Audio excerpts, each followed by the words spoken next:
মধ্যপ্রাচ্যে দ্রুত জড়ো হচ্ছে যুক্তরাষ্ট্রের অভিজাত সেনা। ইরানকে ঘিরে কি বড় কোনো সামরিক পদক্ষেপের ইঙ্গিত দিচ্ছে ওয়াশিংটন? নতুন করে উত্তেজনা ছড়িয়েছে আন্তর্জাতিক অঙ্গনে।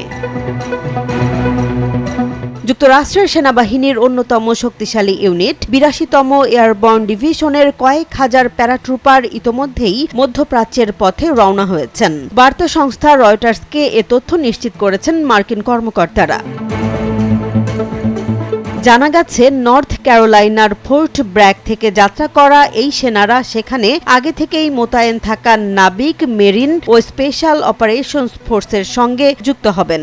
গত সপ্তাহেই প্রায় ২৫০০ মেরিন সদস্য পৌঁছেছেন ওই অঞ্চলে।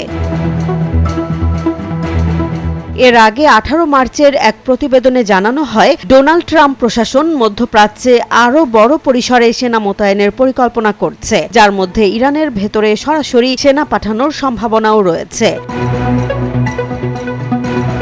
বিশ্লেষকরা বলছেন, এই মোতায়েন শুধু প্রতিরক্ষামূলক নয়, বরং এটি হতে পারে বড় ধরনের সামরিক কৌশলের অংশ। ফলে মধ্যপ্রাচ্যে নতুন করে উত্তেজনা ছড়িয়ে পড়ার আশঙ্কা বাড়ছে, যা বৈশ্বিক নিরাপত্তা পরিস্থিতিতেও প্রভাব ফেলতে পারে।